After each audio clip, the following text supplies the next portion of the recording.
बिस्मिल्लाहिर्रहमानिर्रहीम। पाकिस्तान के हालात के ऊपर हम अक्सर बात करते रहते हैं अपने प्रोग्राम में।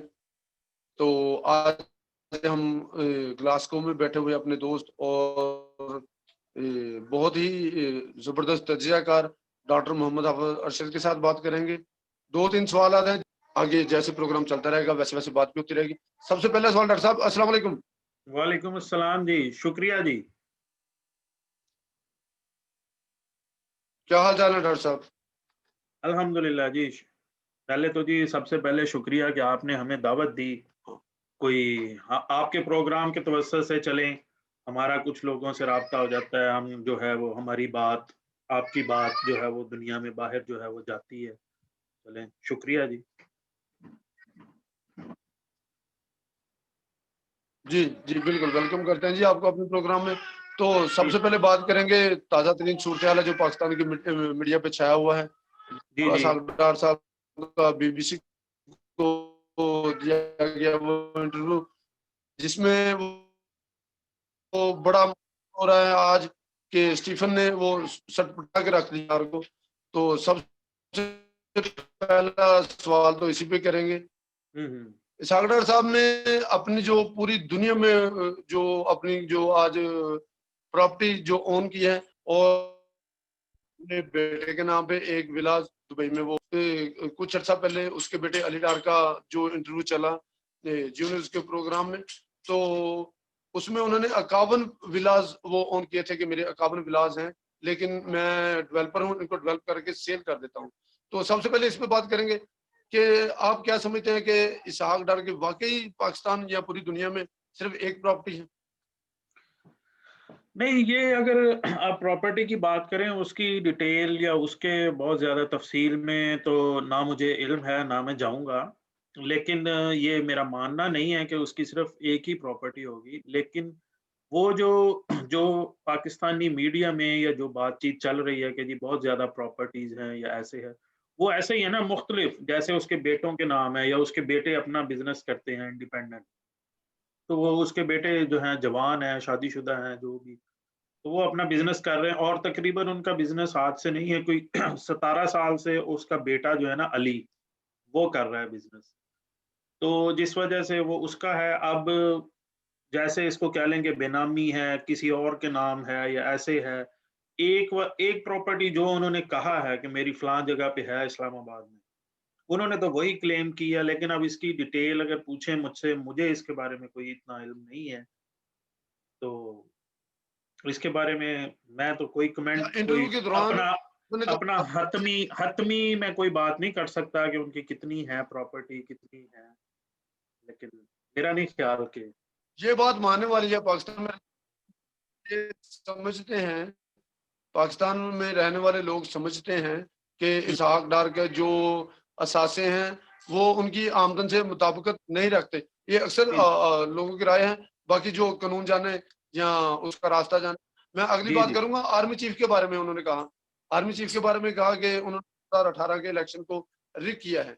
जो नवाज़ शरीफ का बयानिया है, मैं उसको सही समझता हूँ। नवाज़ शरीफ कौम के लिए बोल रहे हैं। तो बात ये है कि जब वो स्टीफन पूछ रहे थे कि आप यही बयानिया लेके आप पाकिस्तान में क्यों नहीं जाते? तो वहाँ पे वो कह रहे थे मैं बीमार हूँ। इस पे आप क्या कहेंगे? बयानिया तो ठीक हाँ, समझते हैं, स्टीफन भी हाँ। ठीक समझते हैं, पाकिस्तान भी ठीक समझती है। पाकिस्तान में आकर क्यों नहीं बयानिया अपना पेश करते? नहीं देखें, अगर वो आपने पूरा इंटरव्यू देखा हो ना, तो यही उस इंटरव्यू का अब मैं आपको थोड़ा-सा इसका बैकग्राउंड बता दूँ क्यों हो सकता है कि मतलब चलें आपके प्रोग्राम के या आपके चैनल से या आपके ज़रिए से और भी लोगों को इस बारे में मैं अपनी बात पहुँचाना चाहता हूँ। इस इंटरव्यू का मुझे पता चला था 2 दिन पहले कि ये इंटरव्यू होने जा रहा है और जो कुछ ये बातें चल रही हैं, कोई भी आपको या मुझे कोई भी स्टीफ़न हो या बीबीसी हो या जियो न्यूज़ हो या एयरवे कोई आपको ज़बरदस्ती पकड़ के नहीं ले जा सकता जब तक आप खुद ना चाहें। ठीक है जी?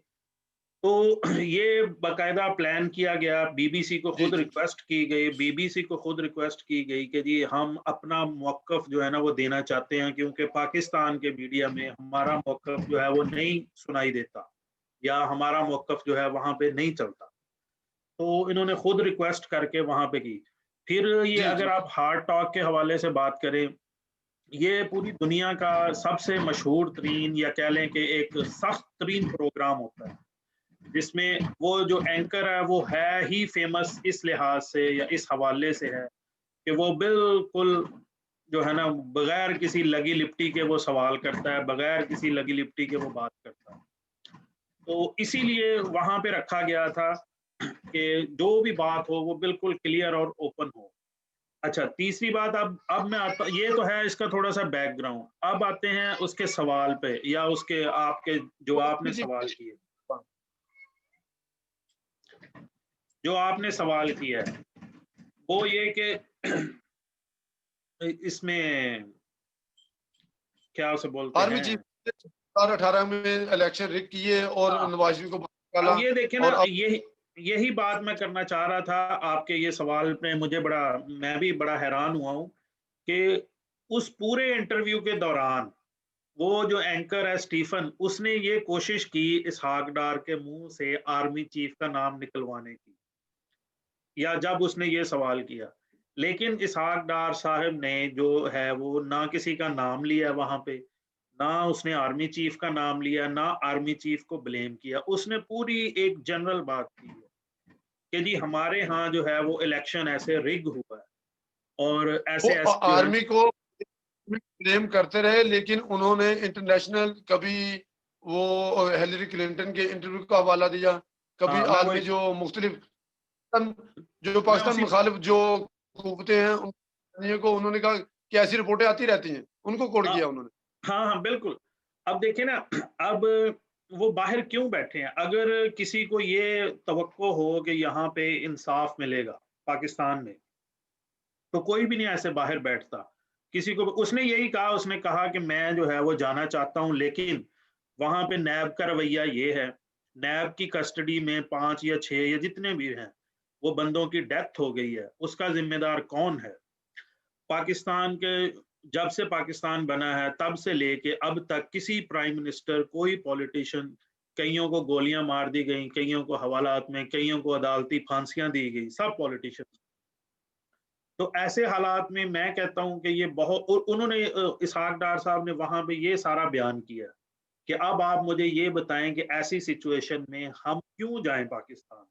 या तो हो ना, उसने ये भी कहा, उसने कहा कि जी ये बरतानिया नहीं है कि जहाँ पे हमें ये पता हो कि एक फेयर चीज है, फेयर सिस्टम है या इंसाफ मिलना है।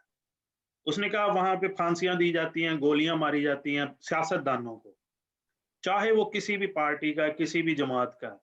अब ये देखें, ये वाले जो हिस्से हैं या ये वाले जो आम हैं। शहरी है पाकिस्तान, हम्म। जो है वो ये सोचता है कि आज जो लोग ये कर रहे हैं कि हमारे मुल्क में अदारे कमजोर हैं, अफराद ज्यादा ताकतवर हैं, ये वो लोग बात कर रहे हैं जो अफराद के साथ मिलके 30 30 साल तक हुकूमत में रहते रहे। बिल्कुल, इनको बिल्कुल। चाहिए था ना कि अदारों को ऐसा बनाते कि कल उनको इनको किसी अदारे से गिला शिकवा ना। 30 साल का जो अरसा है वो कम अरसा नहीं है। नहीं, नहीं, ये बिल्कुल आपकी बात सही है कि इसमें ये देखें, ये नहीं कह सकते पाकिस्तान में जो है ना फरिश्ता कोई भी नहीं है। लेकिन मैं ये कहूंगा कि इतना कुछ या पाकिस्तान की एस्टेब्लिशमेंट जो है वो कभी भी नहीं चाहेगी कि इदारे जो हैं वो मजबूत हों। उन्होंने देखें सुप्रीम कोर्ट अपनी मर्जी से चलानी, उन्होंने अदालतें अपनी मर्जी से चलानी है, ठीक है जी। वो कभी भी नहीं चाहते कि कोई ऐसा सियासतदान उभरे जिसकी उनसे ज्यादा पावर हो या इदारों को वो मजबूत कर सके।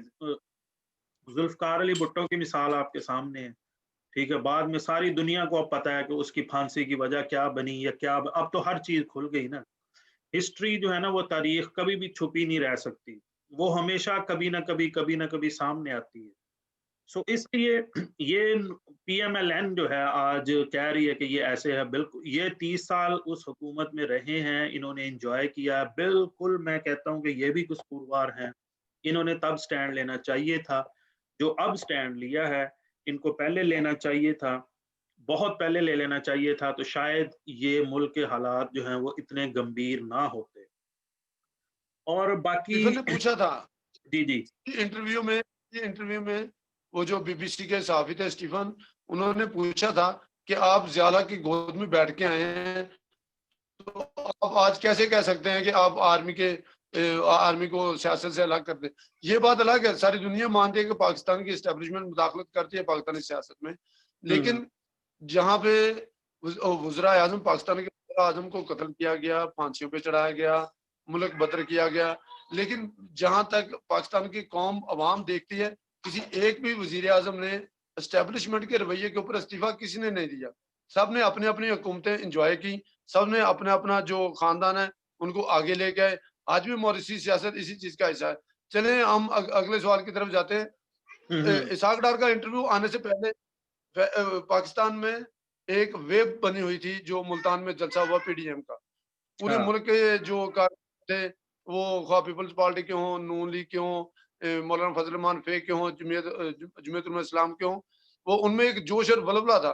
एकदम से सारा सीन खत्म हो गया जलसे का, और सारे हर चैनल पे, हर टीवी पे, हर वो सोशल मीडिया पे जो चल रहे हैं, वो सारे का सारा इसी पे इसहाक डार की सूरत-ए-हाल, इंटरव्यू की सूरत-ए-हाल पे चल रहा है। आप समझते नहीं है कि ये पीडीएम को नुकसान करने के लिए इसहाक डार ने खुद ही अपने पाँव पे कुल्हाड़ी मारी? नहीं, ये देखें, जो इसहाक डार ने या पीएमएलएन ने ये कार्ड जो खेला है ना, ये कार्ड उन्होंने ना पाकिस्तान के लिए खेला है, ना पाकिस्तानी अवाम के लिए खेला है। उन्होंने जहाँ पे पैगाम पहुँचाना था, वहाँ से आज ऑर्डर भी आ गया है। एक बात आपको क्लियर बता दूँ, UN human rights order share जो कर हाँ, ह्यूमन राइट्स कमीशन, हमारे देखने वालों के जी, मैं वही बता रहा हूँ। वहाँ से आज ऑर्डर आ गया है पाकिस्तानी गवर्नमेंट को। ह्यूमन राइट्स आप ये चेक कर लें, human rights watch, UN commission, ठीक है? आज ही उन्होंने इस इंटरव्यू की बेस पे पाकिस्तानी गवर्नमेंट को कहा है कि अपना जो नैब है ना, इसके ज़रा कान खींचें, इसको ज़रा सीधा करें, ठीक है? अच्छा, दूसरी बात, अब आपकी बात ये था मेन टारगेट और ये था निशाना जहाँ पे उन्होंने वो इंटरव्यू दिया। क्योंकि पाकिस्तानी मीडिया में जो बात चल रही है ना कि उसको ज़बरदस्ती आना पड़ा या ऐसे, ज़बरदस्ती आपको मुझे कोई भी नहीं उठा के ले जा सकता इंटरव्यू के लिए, जब तक बंदा खुद ना चाहे। और फिर बीबीसी पे इंटरव्यू करना है, वो भी हार्ड टॉक, जो कि पूरी दुनिया का एक माना हुआ प्रोग्राम है। वहाँ पे ये थोड़ा है कि यार मैं कहूँगा यार मैं आ रहा हूँ, मेरा इंटरव्यू करो, ऐसे नहीं होता। वहाँ पे बड़ा करा करू के ये वो करके फिर होता है, जाके बारी आती है बंदे की। तो अपना मौक़िफ़ देने के लिए उन्होंने किया। तो मैं जो पाकिस्तानी मीडिया में बात चल रही है ना, मैं उसको बिल्कुल उससे इत्तेफ़ाक नहीं करता, वो बिल्कुल गलत है। कि जैसे अच्छा, दूसरी बात, अब आपके सवाल की तरफ आता हूँ कि उसका इंटरव्यू, देखिए इंटरव्यू इस टाइम चलाना है ना, पाकिस्तानी एस्टेब्लिशमेंट की भी मजबूरी है, क्योंकि दूसरी तरफ आप देखें कि असद दुरानी का इंटरव्यू भी आ गया है, ठीक है ना? अब असद दुरानी का इंटरव्यू का तो कोई हिस्सा, कोई पार्ट ऐसा नहीं है कि जो चल सके पाकिस्तानी टीवी पे। वहां पे हमारा जो इदारा जज्बात है, उनके जज्बात जो हैं वो हो सकता है भड़क जाएं। लेकिन अब ज़ाहिरी बात है, अब 2-3 दिन यही ढोल पीटेंगे या यही एक कार्ड रहता है या इसी चीज़ पे वो चलेंगे। अच्छा चलें, एक और बात भी है, एक और बात कि मुझे बड़ी हैरानगी होती है कि एक बंदा मफ़रूर है, इश्तिहारी है, मुजरिम है बकौल आपके, तो उसका जी बैन है कि जी उसको नहीं दिखा सकते। लेकिन ये अब कैसा वो मफ़रूर, कैसा इश्तिहारी है जिसका हर ज़ुबान में तर्जुमा करके बताया जा रहा है, ठीक है? तो आप इतना जो तर्जुमा करके, मेहनत करके जो चला रहे हैं टीवी पे, वही एक कॉल करें, सिर्फ 1 सेकंड लगता है, कॉल करें, इसहाक डार को लाइव ले लें टीवी पे, उसका इंटरव्यू कर लें। वैसे भी तो उसका तर्जुमा कर के चला रहे हैं ना। तो दूसरी बात ये बिल्कुल कि आप इसलिए इसलिए वो करना पड़ना है, मुझे थोड़ी-सी बात ये मुकम्मल कर लेने दें। इसलिए बात देखें। वो जी, करना जी, पड़ना इसलिए वो करना पड़ना है, और दूसरी तरफ या तो फिर देखें, आजकल की अब ताज़ा खबर तो ये है कि असद दुरानी, अब असद दुरानी को भी तो किसी तरह दबाना है ना, कि उसकी कोई बात जो है, उसका कोई इंटरव्यू किसी चैनल पे ना नहीं आना चाहिए। तो पाकिस्तान में कोई ना कोई इशू चाहिए होता है, वो इशू अब ये चल पड़ा है बस, वो 2 मिनट की जो स्लॉट है इसहाक डार के इंटरव्यू की, वो चला रहे हैं। बाकी आपकी बात ये सही है कि सवाल, अब पाकिस्तान में ज़्यादा किस चीज़ को हवा दी जा रही है कि जी उसने सवाल बड़े सख्त पूछे, उसने पसीना निकाल दिया। वो जो असल सहाफ़ी होते हैं, वो इसी को कहते हैं। जो हमारे सहाफ़ी होते हैं, हमारे तो होता है ना एक फिक्स्ड मैच। वहां पे ये गुंजाइश नहीं थी कि आप सहाफी को हाँ, उल्टा कहें कि आप किसी के बिहाफ पे बात कर रहे हैं। हाँ, नहीं वो ठीक है। अब देखिए ना, वो जो सहाफ़ी के सवालात हैं वो बिल्कुल सही हैं, लेकिन मैं नहीं समझता कि जो है उसको जवाब देने में या किसी भी तरह जो है वो कमी छोड़ी हो इसहाक डार ने। अब जैसे कि अगर मैं इसकी मिसाल लूँगा सीधी, जैसे कि अब मंसूर अली खान ने वो किया इंटरव्यू हमारे प्राइम मिनिस्टर का। अब प्राइम मिनिस्टर को कोई तो जवाब देना चाहिए था ना चौधरी जी, जी, परवेज़ इलाही की बात पे। उसने सीधा कहा यार छोड़ें यार, हर बात का जवाब नहीं होता। लेकिन चाहे जैसा भी है, उसने वो जवाब दिया इसहाक जवाब नहीं डार। होता। हाँ, तो लेकिन जो सवाल हैं वो बहुत सख्त थे और वो होने चाहिए। असल सहाफ़त यही है। ये नहीं कि जो आपको पसंद है सिर्फ़ वो सवाल मैं आपसे करूँ, जो नहीं पसंद वो मैं ना करूँ। ऐसे नहीं नहीं, होना चाहिए। डॉक्टर साहब, एक तरफ तो आप देख रहे हैं कि नवाज शरीफ अपने बयानी के लिए बहुत आगे तक खेल रहे हैं, बहुत हुँ, आगे तक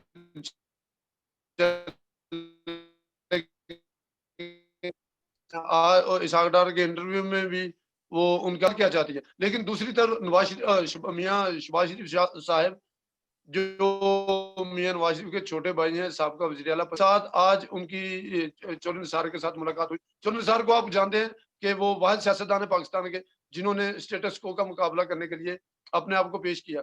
उन्होंने जी, जी। मरियम नवाज़ से काम करने से साफ इनकार किया। हुँ, हुँ। तो सुनने में ये आ रहा है, बातें ऐसी सुनने में आ रही हैं कि मियाँ शहबाज शरीफ के साथ मरियम नवाज़ की जलसे के वापसी के बाद काफ़ी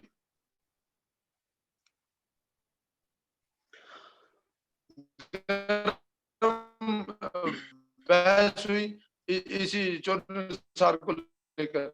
तो आप एक तरफ तो नवाज शरीफ, दूसरी तरफ आप भी जानते हैं, मैं भी जानता हूँ चौधरी निसार के पीछे तो एक तरफ ये मुलाकातें, एस्टेब्लिशमेंट के साथ मुलाकातें, आप नहीं समझते कि नवाज शरीफ के बयानिए से ज्यादा ताकतवर मियाँ शहबाज शरीफ की खामोशी नहीं, सामने आ रही है। देखें, इसमें कोई बात नहीं कि जो हैं चौधरी चौधरी अच्छा, निसार और चौधरी उसकी चौधरी निसार और मियाँ शहबाज शरीफ, ये दोनों देखे हैं बहुत अच्छे, कोई 40-50 साल से एक दोस्त भी हैं और सियासी मामलात में भी एक-दूसरे के रहे हैं, साथी भी रहे हैं, ठीक है?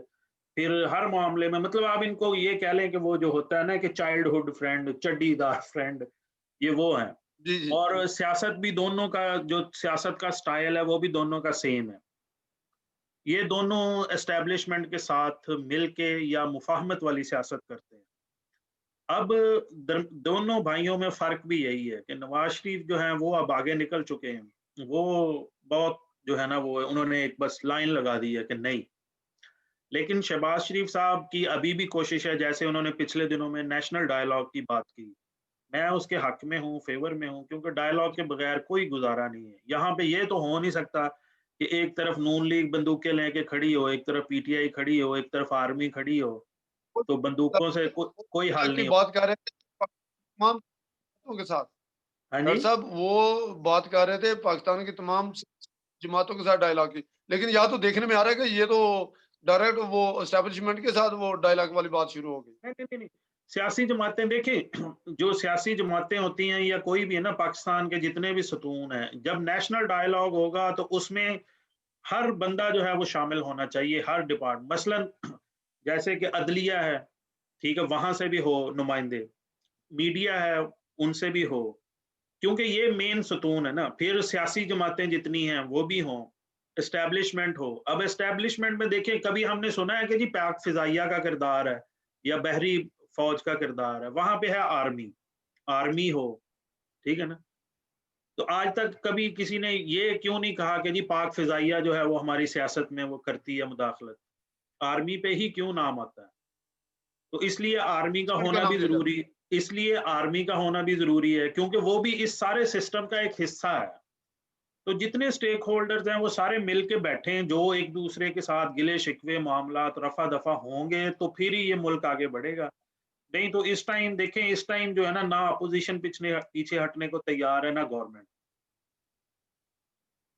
तो मैं उसकी सियासत जो है वो, या शहबाज शरीफ साहब की के बात जो लिए है वो मैं जिन्होंने मानता हूँ कि वो ठीक है। साइंस और टेक्नोलॉजी था, फवाद चौधरी कह रहे थे कि बिल्कुल डायलॉग होने चाहिए, जरूर हाँ, होने चाहिए, लेकिन हमारी जो पार्टी है जो इस वक्त हुकूमत में है, पीटीआई पाकिस्तान तहरीक इंसाफ, उन्होंने वोट ही एहतसाब के नाम पे लिया है। तो हम डायलॉग करना चाहते हैं। आ रहे आगे आ रहे हैं, सेनेट के इलेक्शन आ रहे हैं, उनके बारे में उनकी कानून साजी करना चाहते हैं, वोटिंग के वो शो ऑफ हैंड के बारे में वो कानून लाना चाह रहे हैं। दूसरा आगे जनरल इलेक्शन आने हैं, वहां पे वो जो बायोमेट्रिक सिस्टम से वोट लेने का वो कह रहे, वो तो कह रहे हैं कि आए डायलॉग करें, मुल्क की बेहतरी के लिए डायलॉग करें, लेकिन अपोजिशन और पीडीएम चाहती है कि सबसे पहले डायलॉग केसेस पे हो, जो केसेस दोनों पार्टियों ने बड़ी, दोनों हाँ, जो नहीं साबका ठीक बड़ी है। पार्टी नहीं देखें उन्होंने उसमें वो ठीक है, ऑपोजिशन देखें, ऑपोजिशन भी कोई, ये टेबल के ऊपर सबसे पहले अपने केसेस की फाइल रखना चाहते हैं डायलॉग के लिए। देखें, हाँ, मैं उस पे आता हूँ। ऑपोजिशन भी देखें कोई दूध की धुली हुई नहीं है। ऑपोजिशन को सबसे बड़ा गिला, ठीक है, वो अपने केस भी खत्म करवाने की, हर बंदा, अगर मैं आप हों, वो भी खत्म करवाने की कोशिश करेगा। लेकिन अब यही ऑपोजिशन वाले अगर आज पीटीआई ज्वाइन कर लें, तो इनको शायद सुप्रीम कोर्ट से सर्टिफिकेट भी मिल जाए सादक और अमीन होने का। ये है ज्यादती, ये है सबसे बड़ा जुल्म। एहतसाब करना है, करें, लेकिन ये नहीं है कि अगर आपके साथ खुसरो बख्तियार बैठा है, जहांगीर तरीन बैठा है, तो वो ठीक है। अब मैं इमरान खान साहब का आज का एक ट्वीट पढ़ के मैं बड़ा हैरान हुआ, बड़ा ही बड़े मुझे शर्मिंदगी भी हुई। वो कह रहे हैं कि जी 20 रुपए किलो जो है ना वो चीनी कम हो गई है। बड़ी खुशखबरी दी है उन्होंने। ये वही बात है ना जिसकी वो खुद बात किया करते थे कि एक चीज 50 रुपए पे है, उसको 100 रुपए किया पहले, अब वो 80 रुपए में अगर मिल रही है तो उस पे वो खुशखबरी दे रहे हैं। मुझे मतलब वो, मुझे ये बताएं कि जी जी यही बात नवाज शरीफ के बारे में या पिछली हुकूमतों के बारे में वो कहते थे। तो मुझे ये बताएं कि क्या बदला है पाकिस्तान में? पिछली पीएमएलएन की हुकूमत थी या पीपल्स पार्टी की हुकूमत थी, एक दूसरे जो मुखालिफ सियासी जमातें थी, सिर्फ उन लोगों का एहतसाब होता था, उन पे केसेस बनते थे। आज मुझे आप बता दें कि पीटीआई भी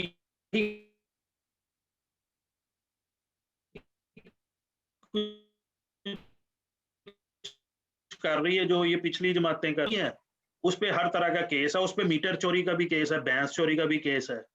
ये है चीज। चलें जी, ठीक है जी। चलें जी जी, जी। बाकी हमने बात की है, तो जाते-जाते दोबारा फिर एक बार कहेंगे, कोरोना के एसओपीज़ पर अमल करें, हाँ, हाथ बिल्कुल बिल्कुल। सैनिटाइज़ करें। आप भी हमारे देखने वालों के लिए कोरोना के लिए कोई जो एहतियाती तदाबीर हैं, आप ज़्यादा अच्छे तरीके से बता सकते हैं, आप डॉक्टर हैं, तो आप भी 2 अल्फ़ाज़ कह दें कोरोना के नहीं, बारे में मैं तो जाते। देखें जी ये कहूँगा, मैं तो देखो ये कहूँगा, अल्लाह ताला का एक बहुत बड़ा एहसान है पाकिस्तान पे, जो पहली वेव आई है उसमें इतना नुकसान नहीं हुआ। अब दुनिया के जिस हिस्से में, जिस कोने में मैं बैठा हूँ, मैं समझता हूँ कि ये पूरी दुनिया पे एक हुकूमत करने वाला हिस्सा है, खित्ता है। अब इनके पास जितने रिसोर्सेज़ हैं या जितने वसाइल हैं, वो हम तो कभी सोच भी नहीं सकते। लेकिन यहाँ पे जो है ना वो इनकी इकोनॉमी बहुत नीचे आ गई। इनका जो है वो ऐसा सिस्टम मैंने बर्बाद होते देखा, इतनी डेथ हुई, इतना बुरा हाल हुआ। लेकिन अल्लाह ताला ने पाकिस्तान पे फिर भी करम रखा। तो इसलिए, लेकिन अब अल्लाह ताला ने भी नीचे आके किसी को बाजू से पकड़ के नहीं चलाना होता है, बंदे के हाथ में भी होता है। मैं तो कहता हूँ इस चीज़ को बहुत, बहुत, बहुत ज़्यादा सीरियस लें, कोरोना एसओपीज़ पे अमल करें, ठीक है? उसमें जितना ज़्यादा बाहर से जब भी आएँ हैंड वॉश करें अच्छी तरह एंटीसेप्टिक से, और बाकी ये गैदरिंग, ये मुलाकातें, ये जलसे-जुलूस, ये आजकल मेरा नहीं ख्याल है, ये नहीं होने चाहिए। जी, जी, चलें जी, शुक्रिया डॉक्टर साहब, बहुत-बहुत शुक्रिया, आपने हमें अपना कीमती वक़्त दिया।